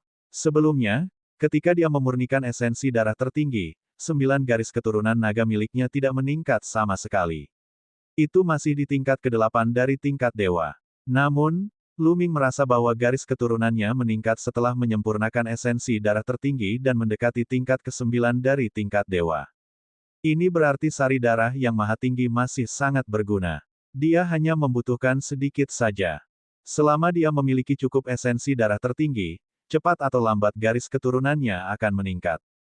Ledakan. Tiba-tiba, bebatuan gunung di bawah kaki Lu Ming berguncang dan tombak batu mengembun. Tombak tajam itu ditusukkan dari bawah kaki Lu Ming, mengarah ke tenggorokannya. Serangan diam-diam. Mata Lu Ming menjadi dingin. Dia tidak menghindar atau menghindar. Lehernya sedikit gemetar, dan konsep 5 warna berputar di sekelilingnya. Dia menggunakan teknik penjara yang menekan surga, dan kekuatan yang kuat meledak. Bang! Tombak batu itu segera hancur. Lu Ming telah lama mengembangkan teknik surga penekan penjara hingga dia bisa menyerang setiap bagian tubuhnya. Dia bahkan bisa menyerang tenggorokan. Itu sangat kuat. Serang sebagai pertahanan. Bab 1179 Gol Lu Ming. Tidak jauh dari situ, seorang ahli sekte penusuk gunung terkejut. Membunuh. Niat membunuh Lu Ming meledak. Dia maju selangkah dan menyerang pusat kekuatan sekte Trenggiling. Orang ini memiliki budidaya alam dewa spiritual tingkat ke-7. Namun, di tangan Lu Ming, dia bahkan tidak bertahan 2 gerakan sebelum pertahanannya dipatahkan oleh Lu Ming dan jantungnya tertusuk. Pembunuhan sekali tembak. Setelah membunuh orang ini, Lu Ming terus mencari target untuk dilahap. Pertempuran itu sangat sengit. Para ahli sekte penusuk gunung jatuh seperti tetesan air hujan. Saat Lu Ming melahapnya, dia menyimpan cincin penyimpanannya. Seiring berjalannya waktu, Lu Ming telah melahap esensi langit dan bumi dari lusinan pembangkit tenaga listrik alam dewa spiritual. Itu sudah cukup, itu sudah cukup. Semua ahli dewa roh memiliki kesadaran diri yang sangat kuat. Jika saya menyerap terlalu banyak, bahkan setelah disuling, itu akan sangat tidak murni dan mempengaruhi yayasan saya. Saya perlu waktu untuk memolesnya. Sosok Lu Ming bergerak dan dia mundur keluar medan perang, kembali ke kapal perang. Xian Yanxing tidak berada di kapal perang itu. Dia bertarung di luar untuk melatih dirinya sendiri. Lu Ming meminta Meng Chong dan Jiang Ke untuk melindungi Xian Yanxing secara rahasia jika terjadi sesuatu padanya. Lu Ming berdiri di atas kapal perang, menyempurnakan konsep rune yang telah dia telan sambil mengamati situasi pertempuran. Di langit, Kaisar Gunung yang tak terhitung jumlahnya benar-benar ditekan oleh Kuluo dan Moye. Dia sudah terluka dan kekalahannya sudah pasti. Hal yang sama terjadi di medan perang di bawah level Kaisar. Sekte penusuk gunung tidak berdaya untuk membalikkan keadaan. Wan Shan, menyerah saja. Jangan melakukan perjuangan yang sia-sia. Kuluo berkata dengan dingin. Jangan pernah memikirkannya. Kecuali kamu membunuhku hari ini, jangan pernah berpikir untuk bersenang-senang. Kaisar dari segudang gunung meraung dengan niat membunuh yang dingin. Dia mulai menyerang, berencana untuk melarikan diri. Selama dia melarikan diri, dia pasti akan membalas dendam di masa depan. Balas dendam seorang kaisar sangat menakutkan. Selama kaisar tidak ada di sini, tidak ada yang akan menjadi lawannya. Kalau begitu aku akan membunuhmu hari ini. Kuluo mengungkapkan niat membunuh yang kuat, begitu pula Moye. Mereka menggunakan seluruh kekuatan mereka, bertekad untuk membunuh Kaisar Wan Shan. Dentang. Pada saat ini, cahaya merah menyala muncul dari bawah, dan suhu di sekitarnya meningkat tajam. Saat Yan Kuangtu bertarung melawan 3 yang agung, menara roh kaisar muncul di atas kepalanya. Itu sedikit bergetar dan domain cincin api menyebar. 3 makhluk tertinggi dari Sekte Trenggiling dihantam oleh wilayah menara roh kekaisaran. Wajah mereka menjadi pucat saat mereka mengeluarkan seteguk darah dan dikirim terbang. Senjata spiritual kaisar. Salah satu makhluk tertinggi berteriak kaget. Membunuh. Yan Kuangtu mengeluarkan menara roh kaisarnya, dan kekuatan tempurnya ditingkatkan ke tingkat yang menakutkan. Dia melangkah maju, dan menara roh kaisarnya membesar, menekan salah satu makhluk tertinggi. Tidak, Yang Maha Tinggi dikurung oleh kekuatan menara roh kaisar dan tidak dapat melarikan diri. Dia hanya bisa menolak secara pasif. Bang! Yang Maha Tinggi benar-benar tidak berdaya di bawah penindasan menara roh kaisar. Dia tercabik-cabik dan mati di tempat. Setelah membunuh satu makhluk tertinggi, Yan Kuangtu melanjutkan untuk membunuh makhluk tertinggi lainnya. Ekspresi 2 makhluk tertinggi yang tersisa berubah drastis. Mereka tidak berani melawan dan mundur dengan panik. Yan Kuangtu menatap salah satu dari mereka dan mengejarnya. Akhirnya, dia menyusul dan membunuhnya. Esensi darah dari makhluk tertinggi. Lu Ming pindah lagi. Dia bergegas menuju mayat Yang Maha Tinggi untuk mengumpulkan esensi darah. Tentu saja, dia juga tidak akan melepaskan cincin penyimpanan Yang Maha Tinggi. Dia berencana memberikannya kepada Yan Kuangtu setelah dia menyimpannya. Lu Ming telah mengumpulkan esensi darah dari dua makhluk tertinggi yang dibunuh oleh Yan Kuangtu. Dia juga telah mengumpulkan esensi darah dari makhluk tertinggi lainnya yang telah dibunuh oleh orang lain. Karena Lu Ming adalah komandannya, orang-orang di sisinya tentu saja tidak akan menghentikannya. Adapun Sekte Trenggiling sibuk dengan urusannya masing-masing. Tentu saja, tidak ada yang menghentikan Lu Ming. Melahap sebagian energi Yuan yang sebenarnya. Lu Ming mengeluarkan kekuatan melahap dan melahap energi esensi vital dari beberapa ahli alam dewa spiritual tingkat 8 dan 9. Kemudian, dia kembali ke kapal perang dan terus menyempurnakan. Ranah niatnya meningkat, sehingga basis budidayanya juga dapat meningkat secara alami. Saat energi terus dimurnikan dan diubah menjadi inti esensial, Lu Ming mulai menerobos ke alam dewa spiritual tingkat kelima. Ledakan, ledakan, ledakan. Ki sejatinya mendidih dan melonjak, menyebabkan ribuan gelombang terus-menerus menyerang kemacetan. Pada saat ini, pertempuran antara kaisar di langit bahkan lebih intens. Penguasa gunung yang tak terhitung jumlahnya mencoba yang terbaik untuk melarikan diri, tetapi dia diserang sekuat tenaga oleh Kuluo dan Moye. Pada saat ini, penguasa gunung yang tak terhitung jumlahnya sudah terluka parah. Tubuhnya hampir terbelah, dan dia berlumuran darah, membuatnya tampak seperti manusia berdarah.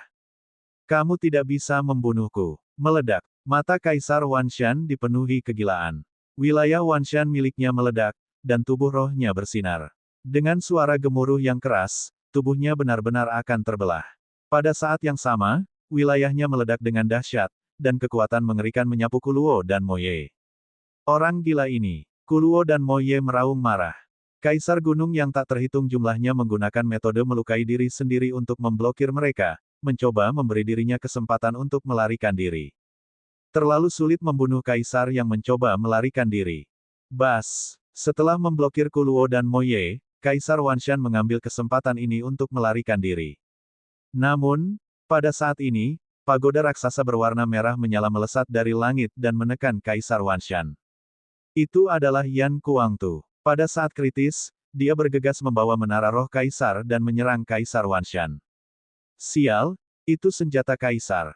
Mati! Kaisar Wanshan meraung dan menyerang dengan kedua tangannya, menghantam menara roh kaisar. Menara itu berguncang hebat, dan Yan Kuangtu terpaksa mundur. Namun pada akhirnya, dia masih berhasil menghalangi Kaisar Wanshan. Budidaya Yan Kuangtu sudah sangat dekat dengan ranah bela diri kerajaan. Dengan tambahan senjata spiritual raja, kekuatan tempurnya hampir tidak bisa menandingi seorang raja. Dengan penundaan singkat ini, Kuluo dan Moye telah tiba. Wanshan, nasibmu sudah diputuskan. Mati! Kuluo berteriak dan bergandengan tangan dengan Moye, melancarkan serangan mengerikan yang menyelimuti Kaisar Wanshan. Dentang! Yan Kuangtu mengendalikan menara roh kaisar dan menyerang Kaisar Pegunungan lagi. Kaisar Wanshan yang terluka parah dikelilingi oleh 3 ahli dan tidak dapat melarikan diri lagi. Darah kaisar berceceran di cakrawala. Pada akhirnya, Kaisar Gunung yang tak terhitung jumlahnya dibunuh oleh 3 ahli yang kuat dan jatuh di langit di atas sekte penusuk gunung. Kaisar suatu generasi telah jatuh begitu saja. Melihat pemandangan ini, Lu Ming masih kaget. Jadi bagaimana jika dia adalah seorang kaisar? Jadi bagaimana jika dia mendominasi benua hutan belantara surgawi? Bukankah dia masih terjatuh? Dan ini adalah daratan hutan belantara dewa, daratan luar negeri, daratan yang lebih besar, dan bahkan pusat alam primordial. Benua Yuan lebih berbahaya dan memiliki kultivator yang lebih kuat. Bahkan dengan budidaya kaisar, mereka bisa mati jika bergerak, tidak mampu melindungi diri mereka sendiri. Menjadi kaisar bukanlah tujuanku. Saya perlu naik ke alam yang lebih tinggi. Kalau tidak, aku bahkan tidak bisa melindungi diriku sendiri, apalagi keluargaku. Saat ini, mata Lu Ming berbinar. Hati dan visinya menjadi lebih tinggi. Di masa lalu, tujuannya adalah menerobos alam kaisar dan membunuh Di. Namun kini, tujuannya tidak terbatas pada kaisar saja.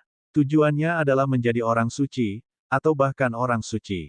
Mungkin hanya dengan mencapai tingkat kultivasi yang dapat mendominasi alam primordial seseorang dapat benar-benar mengendalikan nasibnya sendiri dan melindungi keluarganya. Lu Ming menghela nafas dalam hatinya. Kaisar sudah mati. Nenek moyang lama telah jatuh. Para murid dan tetua sekte penusuk gunung berteriak ketika mereka melihat pemandangan ini. Beberapa dari mereka ketakutan, sementara yang lain sedih. Bab 1180 Alam Dewa Spiritual tingkat kelima. Kaisar gunung yang tak terhitung jumlahnya telah mati. Kenapa kamu masih belum menyerah? Petik 2. Kuluo berdiri tinggi di langit dan melihat ke bawah. Suaranya menyebar ke seluruh sekte penusuk gunung, dan tekanan kaisar yang besar menutupi sekte penusuk gunung, membuat orang sulit bernapas. Saya menyerah. Saya bersedia menyerah. Saya juga menyerah. Setelah kaisar terbunuh, banyak murid dan pusat kekuatan sekte penusuk gunung akhirnya kehilangan keberanian untuk bertarung dan menyerah. Kamu pengkhianat, apakah kamu sudah melupakan kebaikan kaisar kepadamu? Ada juga orang yang lebih pantang menyerah dan lebih memilih mati daripada menyerah, sehingga secara alami mereka dibunuh di tempat. Ini adalah perang, dan tidak ada seorang pun yang berhati lembut. Melihat ini, lebih banyak orang dari sekte penusuk gunung yang menyerah. Selanjutnya, mereka merapikan medan perang dan membuat pengaturan setelahnya. Lu Ming tidak berpartisipasi. Dia duduk bersila di kapal perang dan fokus pada penyempurnaan konsep rune dan energi untuk menerobos ke alam berikutnya. Ledakan. Tidak lama kemudian, aura kuat keluar dari tubuh Lu Ming dan membubung ke langit, menarik banyak pandangan.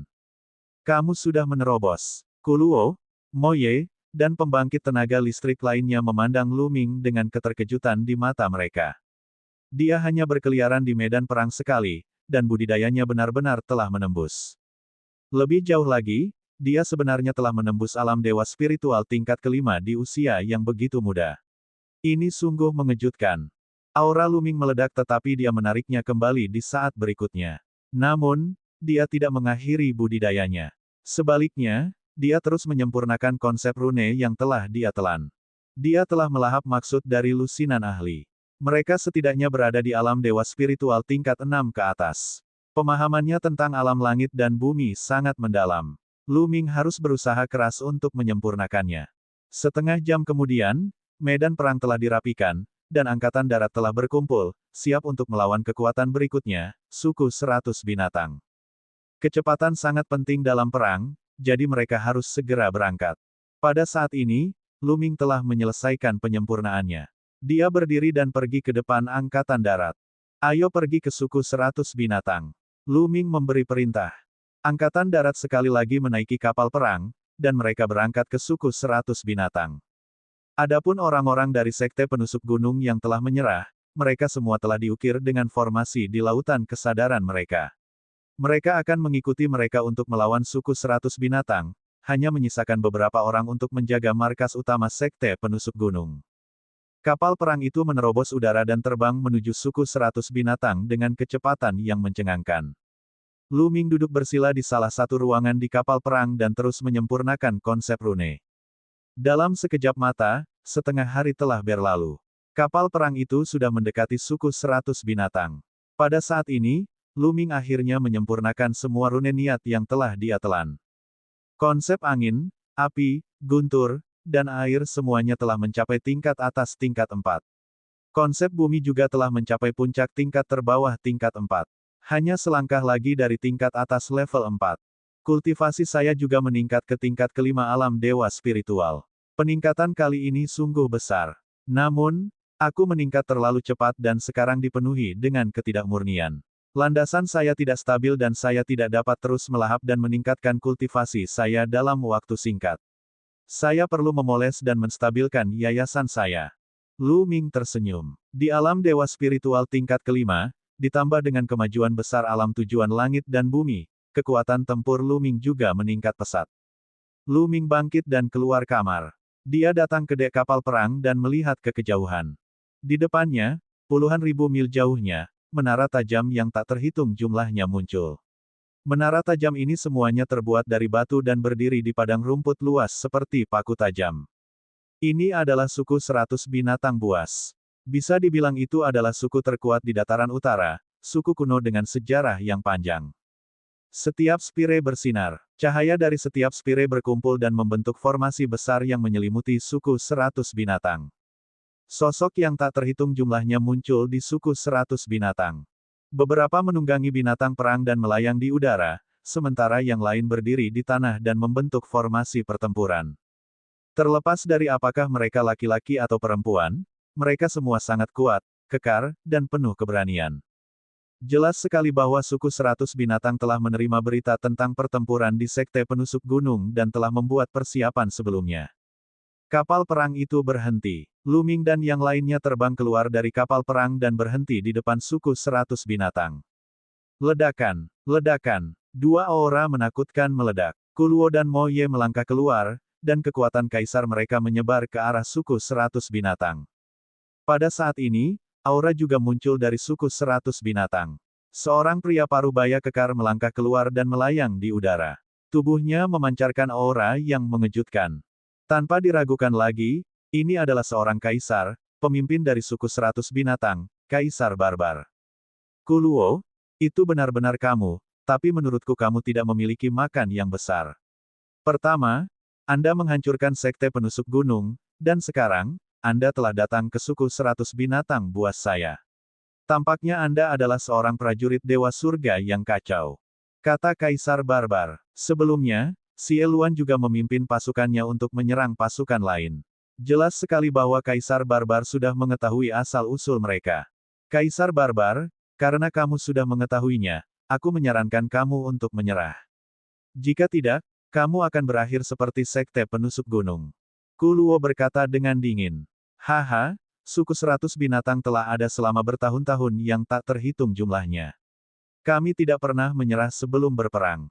Jika Anda ingin menyerang kami, ayo bertarung. Kaisar Barbar tertawa, suaranya sangat mendominasi. Dengan itu, tongkat kuning berkilau muncul di atas kepala Kaisar Barbar. Itu melayang di atas kepala Kaisar Barbar dan tumbuh dengan cepat, mengeluarkan fluktuasi yang mengejutkan. Senjata spiritual Kaisar, kamu juga memiliki senjata spiritual Kaisar. Kuluo dan Moye berseru pada saat yang sama, mata mereka dipenuhi keterkejutan. Jantung Luming berdetak kencang. Di alam rahasia rumah suci, terdapat total 4 senjata spiritual raja. Dia telah memperolehnya, sedangkan Yang Potian, Tuo Basi, dan Biksu Wuliang masing-masing memperolehnya. Luming mengalihkan pandangannya ke sekeliling dan memang, dia melihat Tuo Basi di depan suku 100 binatang.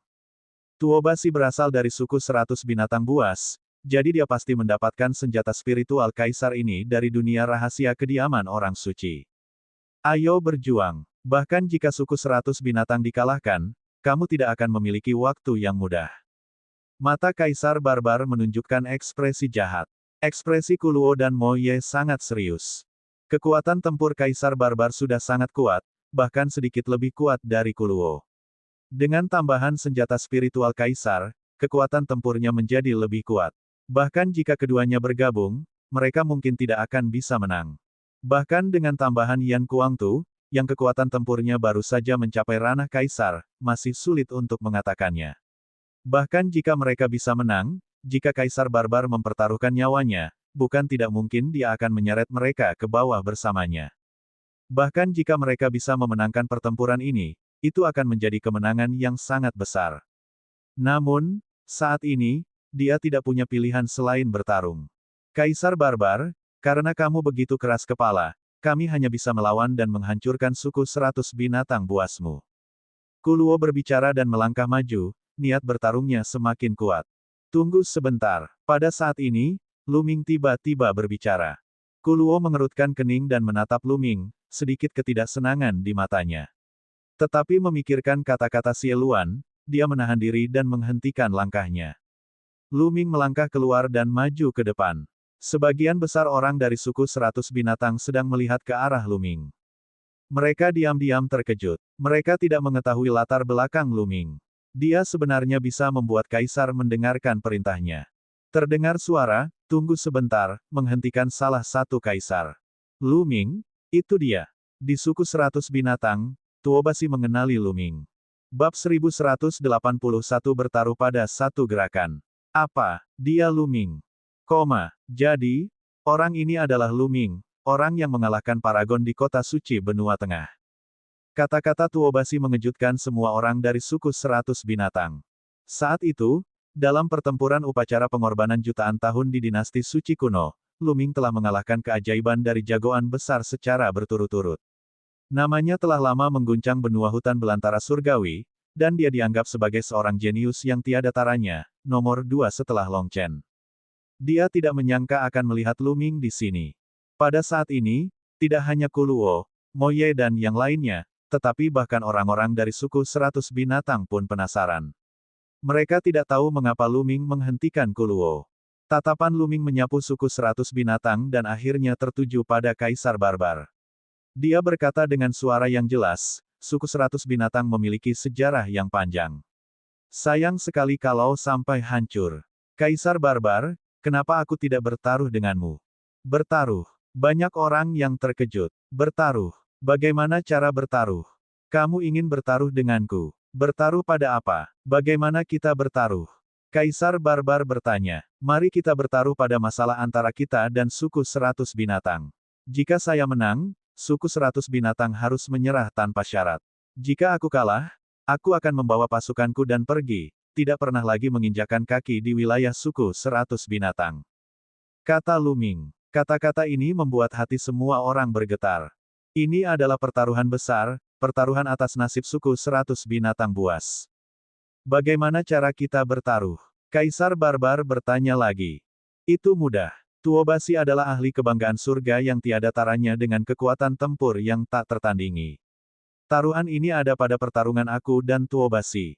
Kata Luming. Luming, jangan bertaruh dalam hal ini.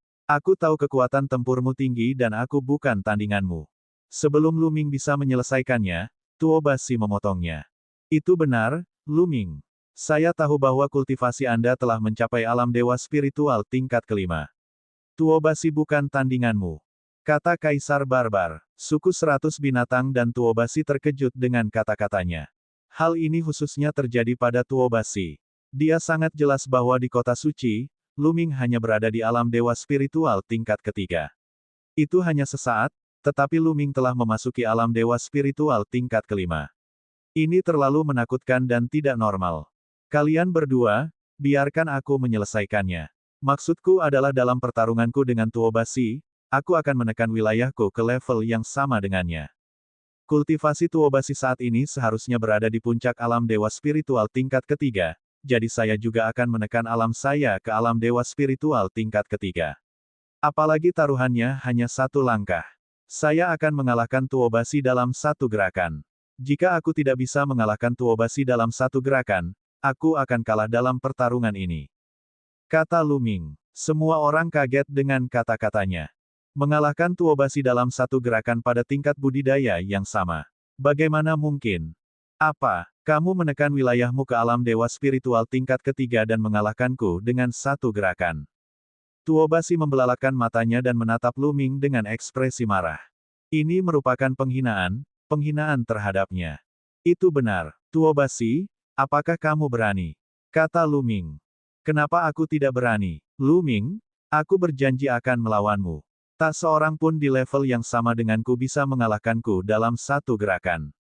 Tuobasi melangkah maju, matanya dipenuhi amarah saat dia menatap Luming.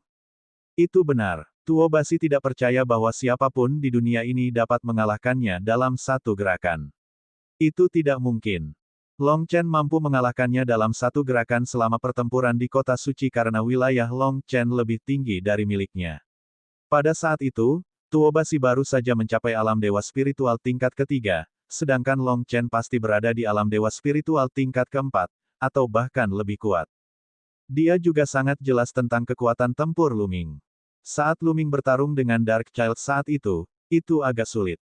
Dia harus melawan banyak gerakan sebelum dia bisa mengalahkan Dark Child. Kekuatan tempur Tuobasi tidak lebih lemah dari kekuatan Yang Potian. Yang Potian berada di peringkat ketiga di antara 5 penguasa di benua tengah. Biarpun dia lebih lemah dari Dark Child, dia hanya sedikit lebih lemah. Dan sekarang, Tuobasi bahkan lebih kuat. Terlebih lagi, dia baru-baru ini mencapai terobosan dalam salah satu keterampilan rahasianya, yang lebih mengarah pada pertahanan. Tuobasi selalu condong ke arah pertahanan. Bahkan niat spasial Yang Potian tidak dapat menembus pertahanannya. Sekarang pertahanannya semakin kuat, kepercayaan dirinya meningkat pesat, dan dia berpikir bahwa dia bisa menekan Yang Potian. Oleh karena itu, dia tidak takut pada Luming ketika mereka berada di level yang sama. Sekarang, Luming sebenarnya berkata bahwa dia akan mengalahkannya dalam satu gerakan. Ini merupakan penghinaan baginya dan membuatnya marah. Patriark, Biarkan dia melawanku. Kami akan bertaruh untuk ini. Aku akan membuat mereka menarik pasukannya. Tuobasi memandang Kaisar Barbar. Kaisar Barbar sedikit mengernyit. Dia merasa bahwa Lu Ming adalah sebuah misteri. Namun, dia memiliki pemikiran yang sama dengan Tuobasi. Dalam sejarah suku 100 binatang, bakat Tuobasi sangat langka. Dia jauh lebih kuat dibandingkan saat dia masih muda. Dia tidak percaya bahwa Lu Ming bisa mengalahkan Tuobasi dalam satu gerakan ketika mereka berada di level yang sama. Baiklah, aku akan bertaruh denganmu dalam pertarungan ini. Kaisar Barbar berkata setelah hening beberapa saat. Baiklah, Kaisar yang barbar, mari kita bersumpah darah. Bagaimanapun, ini adalah masalah yang sangat penting. Akan sangat buruk jika salah satu dari kita mengingkarinya nanti. Kata Lu Ming. Tetapi saya ingin tahu apakah Anda bisa mengambil keputusan. Jika Anda setuju dan mereka mengingkari janjinya, lalu bagaimana? Kaisar Barbar memandang Kuluo dan Moye. Saya adalah Panglima tertinggi. Saya memiliki wewenang penuh untuk mengambil keputusan sekarang. Kata Lu Ming. Kaisar Barbar dan yang lainnya terkejut dengan kata-katanya. Lu Ming sebenarnya adalah Panglima tertinggi, memimpin pasukan besar, termasuk Kaisar. Agak sulit dipercaya. Komandan, mohon pertimbangkan kembali. Kuluo, Moye, dan yang lainnya berbicara kepada Lu Ming secara telepati. Mereka pernah mendengar nama Tuobasi sebelumnya. Sulit bagi mereka untuk percaya bahwa Lu Ming bisa mengalahkan Tuobasi dalam satu gerakan ketika mereka berada di level yang sama. Tidak perlu mengatakan apapun, aku punya rencanaku sendiri. Lu Ming melambaikan tangannya dan menyela Kuluo dan yang lainnya. Melihat ini, Kaisar Barbar menenangkan pikirannya dan bersumpah darah dengan Lu Ming. Jika Lu Ming dikalahkan, mereka akan mundur. Jika Lu Ming menang, suku 100 binatang akan menyerah tanpa syarat. Patriark, bagaimana jika Lu Ming benar-benar menang? Makhluk tertinggi dari suku 100 binatang mengirimkan pesan khawatir kepada Kaisar Barbar. Saya juga sudah mempertimbangkan masalah ini. Sekarang dunia berada dalam kekacauan, semua kekuatan besar saling berperang. Tidak ada kekuatan yang dapat menghindarinya dan akan terlibat. Perang akan terjadi cepat atau lambat. Jika tidak ditangani dengan baik, akan terjadi bencana pemusnahan. Jika Lu Ming benar-benar bisa mengalahkan Tuobasi dalam satu gerakan, itu akan membuktikan bahwa dia sangat berbakat. Masa depannya tidak terbatas. Jika dia tidak mati, kemungkinan besar dia akan mendominasi alam liar surgawi di masa depan. Mungkin bukan pilihan yang buruk bagi kita untuk bergabung dengannya. Kaisar Barbar diam-diam menyampaikan pikirannya kepada Yang Maha Tinggi. Sebagai Kaisar Barbar, dia sudah hidup lama sekali. Tentu saja, dia tidak akan setuju untuk bertaruh dengan Lu Ming hanya karena terburu-buru. Dia telah mempertimbangkannya dengan cermat. Faktanya, Lu Ming sudah mempertimbangkan hal ini. Tingkat budidayanya saat ini masih lemah. Jika dia hanya mengandalkan tingkat kultivasinya, tidak mungkin dia mengintimidasi orang lain. Karena itu, ia harus menunjukkan keunggulannya. Keunggulannya adalah bakat dan usianya. Dia masih muda dan berada pada tahap emas seorang seniman bela diri. Masa depannya tidak terbatas. Hanya dengan menunjukkan bakatnya yang luar biasa barulah orang-orang besar ini terintimidasi dan bersedia bergabung dengannya. Sama seperti bagaimana Sieluan membentuk aliansi dengannya, karena itulah dia menghargainya. Lu Ming, ayo bertarung. Tuobasi melangkah maju dan berdiri di depan Lu Ming. Gada besar muncul di tangannya, dan auranya meningkat seperti binatang buas yang marah. Dia memelototi Lu Ming. Bab 1182 dikalahkan dalam satu gerakan, menyatukan dataran utara. Perhatian, ayo pergi, kata Lu Ming saat aura di tubuhnya meningkat. Itu berhenti ketika aura Lu Ming naik ke alam dewa spiritual tingkat ketiga. Dia menekan kultivasinya ke alam dewa spiritual tingkat ketiga, alam yang sama dengan Tuobasi. Mengerang, raungan naga terdengar dari dalam tubuh Lu Ming. Energi naga meledak satu demi satu. Cahaya ungu menyebar ke seluruh kulit Lu Ming saat otot-ototnya menonjol, dipenuhi dengan kekuatan ledakan. Ekspresi Tuobasi berubah serius. Tak berani lalai, ia meningkatkan budidayanya secara maksimal. Di saat yang sama, garis keturunan muncul di atas kepalanya. Garis keturunan Tuobasi adalah sebuah batu. Tepatnya, itu adalah batu sebesar gunung. Itu sangat jernih seperti berlian besar. Tuobasi menggunakan perpaduan garis keturunannya dan berubah menjadi batu besar. Suaranya datang dari dalam, Lu Ming, ayolah. Suaranya penuh percaya diri. Pada saat itu, dia telah melakukan fusi darah meridian. Mengesampingkan segalanya, dia yakin tidak ada seorang pun di generasinya yang bisa mengalahkannya dalam hal pertahanan. Dia tidak percaya Lu Ming bisa mengalahkannya dalam satu gerakan. Haha, dia pasti akan menang. Lu Ming tidak mungkin mematahkan pertahanan Tuobasi. Dia terlalu percaya diri. Terlalu percaya diri adalah kesombongan. Orang-orang dari suku 100 binatang sangat gembira. Bertarung. Garis keturunan ketiga muncul di atas kepala Lu Ming. Dalam sekejap, tubuh Lu Ming dipenuhi dengan niat membunuh yang tak ada habisnya.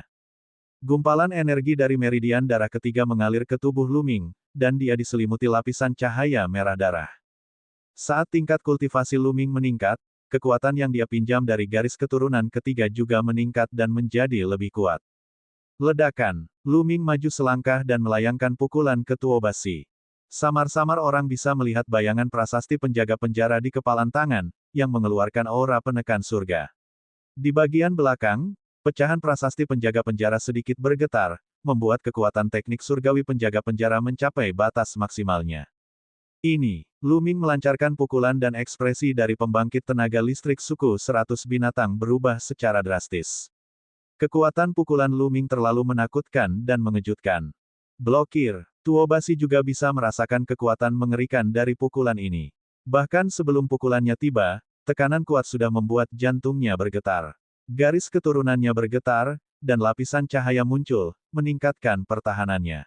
Ledakan. Akhirnya, pukulan Lu Ming mendarat di meridian darah Tuobasi. Layar cahaya itu bergetar hebat dan pecah saat tinju itu mendarat di garis keturunan Tuobasi. Suara yang memekakkan telinga terdengar, dan ruangan itu hancur seperti jaring laba-laba. Kaca. Dibandingkan dengan garis keturunan Tuobasi, tinju Lu Ming sangat kecil. Namun, dimanapun tinjunya mendarat, garis keturunan Tuobasi mengeluarkan suara pecah. Retakan muncul di batu besar seperti berlian. Dalam sekejap, retakan itu meluas dengan cepat dan akhirnya meledak. Tubuh asli Tuobasi terungkap di antara reruntuhan. Wajahnya pucat dan dia mengeluarkan seteguk darah. Tubuhnya terbang mundur seperti bola meriam dan jatuh ke tanah membentuk busur. Ledakan. Tuobasi jatuh ke tanah dan baru berhasil bangun setelah beberapa saat. Seluruh tempat itu sunyi. Kamu menang. Kuluo, Moye, dan yang lainnya bergumam pada diri mereka sendiri. Mata mereka dipenuhi keterkejutan. Moye telah berkultivasi di jurang setan yang tak terhitung jumlahnya selama bertahun-tahun dan tidak tahu banyak tentang para jenius di dunia luar. Namun, ketika Tuobasi melepaskan garis keturunannya, itu adalah garis keturunan dewa tingkat 9, yang bahkan lebih tinggi dari bakatnya ketika dia masih muda. Dia memiliki bakat luar biasa tetapi dia dikalahkan oleh Lu Ming dalam satu gerakan. Terlebih lagi, mereka berada pada level yang sama. Hal ini menyebabkan dia sangat terkejut. Dia dikalahkan. Bagaimana ini bisa terjadi? Orang-orang dari suku 100 binatang juga melihat pemandangan ini dengan kaget, tidak dapat mengucapkan sepatah kata pun untuk beberapa saat. Favorit surga yang tak tertandingi dari suku 100 binatang, favorit surga yang hanya muncul sekali dalam 100.000 tahun, seseorang yang dianggap sebagai favorit surga masa depan dari suku 100 binatang, sebenarnya telah dikalahkan oleh seseorang dengan level yang sama dalam satu gerakan. Ini sulit dipercaya, dan sulit diterima. Mereka memandang Lu Ming dan kemudian Tuobasi dengan bingung, seolah-olah mereka sedang dalam mimpi. Dia telah dikalahkan. Tuobasi berdiri dan berbicara dengan susah payah. Ada tatapan sedih di matanya. Dia sebenarnya dikalahkan oleh Lu Ming dalam satu gerakan ketika mereka berada di level yang sama. Meskipun dia bangga, sulit baginya untuk menerima ini. Di saat yang sama, dia sangat terkejut. Dibandingkan dengan pertempuran di kota suci, Lu Ming jauh lebih kuat. Apakah Long Chen, yang dikenal sebagai ahli nomor 1 di dunia, masih bisa menandingi Lu Ming? Tuobasi tidak hanya terkejut, tetapi Kaisar Barbar juga sangat terkejut. Anak ini luar biasa, tidak bisa dipercaya. Mata Kaisar Barbar berkedip saat dia memikirkan sebuah kalimat. Kaisar Barbar, aku sudah menang. Sudah waktunya bagimu untuk memenuhi janjimu, kan? Tatapan Lu Ming beralih ke Kaisar Barbar. Jangan khawatir, orang-orang dari suku 100 binatang selalu menepati janji kami. Karena kamu menang, maka suku 100 binatang akan menyerah. Suara Kaisar Barbar bergema di seluruh area. Orang-orang dari suku 100 binatang menghela nafas, tetapi tidak ada yang berbicara. Memang benar, orang-orang dari suku 100 binatang itu menepati kata-kata mereka. Selain itu, mereka juga memahami bahwa jika mereka bertarung hari ini, suku 100 binatang tidak akan bisa lepas dari nasib kehancuran, seperti halnya sekte penusuk gunung. Tetapi, pada saat ini, nada bicara Kaisar Barbar berubah. Tatapannya menyapu Kuluo, Moye, dan yang lainnya sebelum mendarat di Luming. Luming, suku 100 binatang hanya akan menyerah padamu dan tidak pada orang lain. Ekspresi Kuluo dan Moye berubah saat ini. Makna Kaisar Barbar sangat jelas. Dia hanya ingin menyerah pada Luming dan bukan pada orang lain, bukan pada Sieluan. Baiklah, aku akan menjadi komandannya, jadi kamu secara alami akan menyerah padaku. Luming menyeringai. Inilah hasil yang dia inginkan. Jika 100 suku binatang menyerah padanya, mereka akan dianggap kekuatannya. Di masa depan, mereka pasti akan berdiri di sisinya. Dengan cara ini, kekuatannya akan benar-benar melonjak, dan dia akan mampu berdiri sejajar dengan Sielun. Saudara Tuoba, saya minta maaf atas pelanggaran saya sebelumnya. Luming menangkupkan tinjunya ke arah Tuobasi. Bakat kakak Lu adalah sesuatu yang membuatku malu. Tuobasi menghela nafas dan menggelengkan kepalanya, tapi matanya dipenuhi kekaguman. Setelah itu, suku 100 binatang mempertahankan formasi mereka dan mengadakan upacara penyerahan Luming.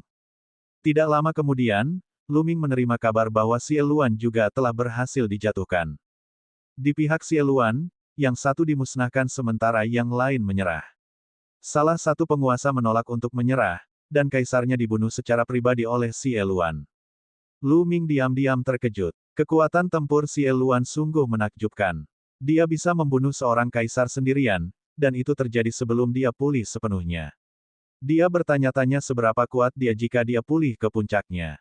Pada titik ini, kekuatan 5 penguasa dataran utara telah dihancurkan atau menyerah, belum lagi kekuatan kecil lainnya, mereka semua menyerah. Dataran utara pada dasarnya bersatu. Beberapa hari kemudian, berita tentang dataran utara yang bersatu menyebar ke seluruh benua hutan belantara surgawi, mengejutkan dunia. Meskipun para pahlawan benua tengah terkejut, mereka tidak punya waktu untuk mempedulikan hal lain. Pertempuran di benua tengah bahkan lebih intens, kekuatan-kekuatan utama sibuk dengan urusan mereka sendiri. Keluarga Kekaisaran Xie dan Legiun Surgawi yang menekan surga telah bertempur sengit di Laut Geosentris di benua tengah. Kedua belah pihak menderita banyak korban.